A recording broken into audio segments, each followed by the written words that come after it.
Hello प्यारे बच्चों, आप सभी का स्वागत है मेरे यूट्यूब चैनल पे। जैसे कि आप लोगों को पता है कि जो बायोलॉजी का पहला चैप्टर है रिप्रोडक्शन इन ऑर्गेनिज्म, इससे जो भी आपके एग्ज़ाम में क्वेश्चन पूछा हुआ था, यानी 2009 से लेकर 2025 तक जो भी आपके एग्ज़ाम में पूछा था बायोलॉजी से रिलेटेड, मैंने आपको कंप्लीट करा दिया। यानी क्वेश्चन बैंक मैंने इस पहला चैप्टर का कंप्लीट करा दिया है। अब हम लोग दूसरा चैप्टर का क्वेश्चन बैंक में जितने भी क्वेश्चन पूछा हुआ है उसका हम लोग क्या करेंगे, कंप्लीट करेंगे। तो ज़्यादा हम लोग टाइम नहीं लेते, अपने वीडियो को स्टार्ट करते हैं। तो ध्यान दीजिए, अगर बात की जाए तो पहला है हम लोग का पुष्प आवृत बीजियों का एक आकर्षक अंग। जैसे में पहला चैप्टर में लैंगिक था और अलैंगिक था, तो पहले हम लोग अलैंगिक जनन पढ़े थे, उसके बाद लैंगिक जनन। अलैंगिक जनन में जो भी प्रश्न पूछा था वो बताए थे, उसके बाद लैंगिक जनन में जो भी प्रश्न पूछा था वो बताएंगे। वैसे ही इसमें आवृत बीजियों से संबंधित कुछ प्रश्न पूछा है, उसको पहले समझेंगे, उसके बाद हम लोग देखेंगे निषेचन पूर्व घटना, उसको निषेचन पश्चात घटना, ये बारी बारी से ऐसे हम लोग देखेंगे, कंप्लीट करेंगे। ठीक है, तो चलिए सबसे पहला प्रश्न हम लोग देखते हैं। पहला कह रहा है कुलेरा निम्न में से क्या है। जो कुलेरा है वो निम्न में से क्या है, ये 2021 में पूछा हुआ है।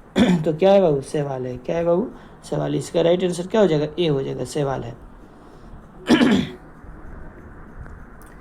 देखिए दूसरा प्रश्न आप लोगों के सामने है, कह रहा है निम्नलिखित में से कौन जलीय जंगली घास है।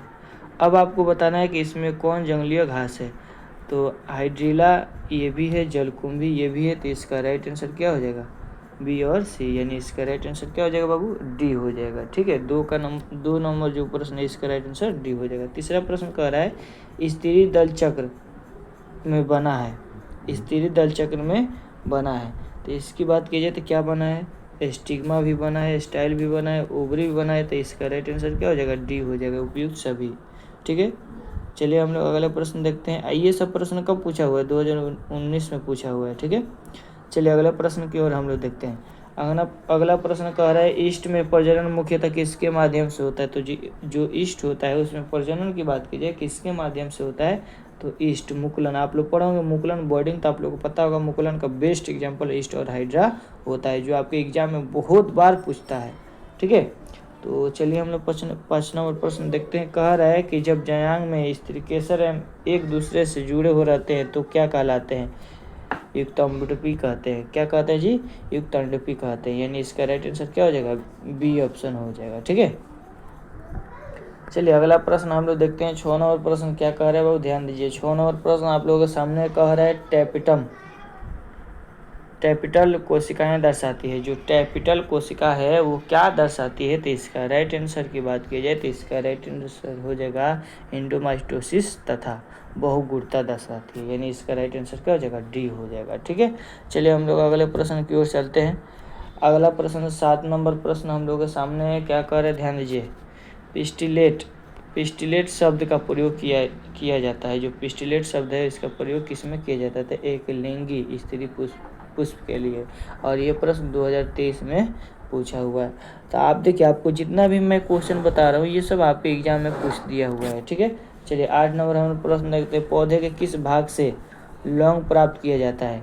पौधा, एक मान लीजिए पौधा है और उसके किस भाग से लौंग प्राप्त किया जाता है।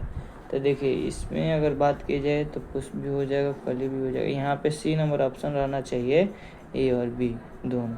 ठीक है, इसमें दोनों हो जाएगा, तो हम लोग उसी पे इसका राइट आंसर ए मार देते हैं। ठीक है, चलिए अगले प्रश्न की ओर चलते हैं। अगला प्रश्न कह रहा है कि अति लघु उत्तरीय प्रश्न, मतलब लघु उत्तरीय प्रश्न हम लोग देखेंगे, शॉर्ट आंसर में देखेंगे। तो पहला प्रश्न क्या कह रहा है, पुंकेसर तथा स्त्रीकेसर को नामांकन चिन्ह द्वारा परिभाषित करें।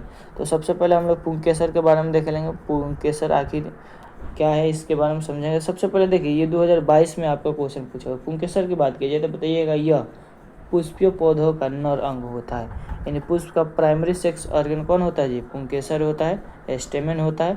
उसके बाद बात की जाए तो बताइएगा आप कि 2 नंबर बताइएगा, यह एक लंबी संरचना होता है। कैसे संरचना होता है बाबू, लंबी संरचना होता है। 3 नंबर बताइएगा, यह पुष्प के थैलमस पर स्थित होता है। जो थैलमस होता है ना, थैलमस होता है उसी पर यह स्थित होता है।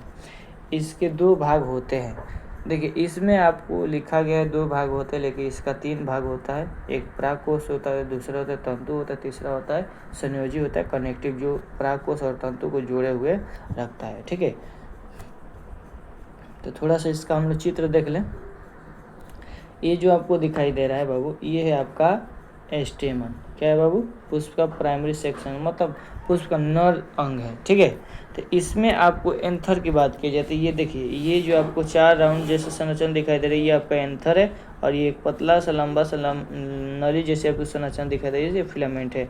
और ये बीच में ये जो जोड़ा हुआ है ना, जो जोड़ा हुआ है, इसे हम लोग कहते हैं कनेक्टिव। इसे हम लोग क्या कहते हैं? कनेक्टिव कहते हैं। ठीक है, जो आपके इसमें नहीं लिखा हुआ है, लेकिन आप जानिए। ठीक है, चलिए आगे देखिए। दूसरा है परागकोश। आप थोड़ा सा इसमें और समझना। परागकोश परागकण के निर्माण में सहायता प्रदान करता है। जो परागकोश होता है ना, परागकण का निर्माण करने में क्या करता है? सहायता प्रदान करता है। ठीक है, दूसरा हम लोग पढ़ेंगे स्त्रीकेसर। स्त्रीकेसर की बात की जाए तो स्त्रीकेसर में बताइएगा कि यह पुष्पी पौधे का मादा प्रजनन अंग होता है। देखिए, पुष्पी पौधे का नर जनन अंग कौन होता है? आपका पुंकेसर होता है, और मादा जनन अंग कौन होता है? स्त्रीकेसर होता है। ठीक है बाबू, दूसरा बताइएगा, यह भी लंबा भाग है, लेकिन आधार क्षेत्र में उभरा भाग होता है। कैसे होता है जी? उभार भाग होता है। ठीक है, तीसरा देखिए, यह पुष्प के थैलमस पर स्थित होता है। यह भी कहाँ स्थित होता है? ये पुष्प के थैलमस पर स्थित होता है। इसके 3 भाग होते हैं। एक वर्तिका स्टिग्मा होता है, दूसरा वर्तिकाग्र होता है, पहला स्टिग्मा, दूसरा होता है वर्तिका होता है स्टाइल, तीसरा होता है अंडाशय ओवरी। तो थोड़ा सा इसका भी हम लोग चित्र देख लेते हैं, तो ध्यान दीजिए, आपको बोर्ड पर ध्यान देना है। आप ध्यान दीजिए, सबसे पहले यहाँ से लेकर यहाँ तक आपका मतलब ये फीमेल पुष्प का फीमेल पार्ट है। ठीक है, और ये जो आपको कटोरी जैसी ये ऊपर वाला संरचना दिखाई देता है, इसे हम लोग क्या कहते हैं? स्टिग्मा कहते हैं। ये पतला सा लंबा सा जो नली दिखाई दे रहा है, जिसे परागकण होते हुए ओवरी में जाता है, तो इसे स्टाइल कहते हैं। और ये जो फूला हुआ स्ट्रक्चर दिखाई देता है, इसे हम लोग क्या कहते हैं? ओवरी कहते हैं। और इसी ओवरी में आपका क्या मौजूद होता है जी?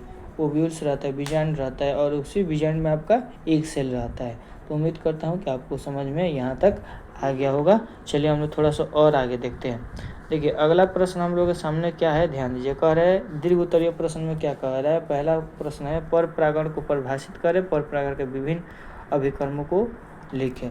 तो पर परागण का परिभाषा थोड़ा सा इसमें देख लीजिए, उसके बाद हम अपने तरफ से आपको बताएंगे। देखिए, पर परागण बताइएगा, परागण की ऐसी विधि जिसमें परागकणों का स्थानांतरण परागकणों का स्थानांतरण परागकोश से विभिन्न पौधे के विभिन्न फूलों के वर्तिकाग्र तक बाहरी एजेंट द्वारा होता है, तो उसे क्रॉस पोलिनेशन कहते हैं। मतलब परिभाषा बता सकते हैं, पोलिनेशन का वह रूप जिसमें एंथर से पोलन ग्रेन निकलकर किसी दूसरे पुष्प के स्टिग्मा पर स्थानांतरण होते हैं, तो इसी प्रक्रिया को क्रॉस पोलिनेशन कहते हैं। जैसे में आपका सेब हो जाएगा, कद्दू हो जाएगा, ETC हो जाएगा। ठीक है, थोड़ा सा देखिए, क्रॉस परागण में मदद करने वाले विभिन्न एजेंट है। मतलब क्रॉस परागण करने के लिए बहुत सारी प्रक्रिया, मतलब बहुत सारे एजेंट है। जैसे में जल के द्वारा क्रॉस परागण हो सकता है, वायु के द्वारा क्रॉस परागण हो सकता है, चमगादड़ के द्वारा, पक्षी के द्वारा, जानवर के द्वारा, कीट के द्वारा, इन सब के द्वारा पर परागण किया जा सकता है, क्रॉस पोलिनेशन। ठीक है, अब थोड़ा सा आपको ध्यान देना है, थोड़ा सा इसमें कुछ आपको समझना है, जो आपके एग्जाम के दृष्टिकोण से काफ़ी ज़्यादा इम्पोर्टेंट है, ऑब्जेक्टिव के दृष्टिकोण से। एजेंट का नाम, क्रॉस पोलिनेशन के प्रकार। वायु के द्वारा होने वाले परागण को क्या कहते हैं? एनोमोफिलिक कहते हैं, और इसका बेस्ट एग्जाम्पल क्या होगा? यूरेसिस। क्या होगा? यूरेसिस। जल द्वारा होने वाले परागण को हाइड्रोफिलिक कहते हैं, इसका बेस्ट एग्जाम्पल हाइड्रिला होगा। जानवर के द्वारा होने वाले परागण को क्या कहते हैं?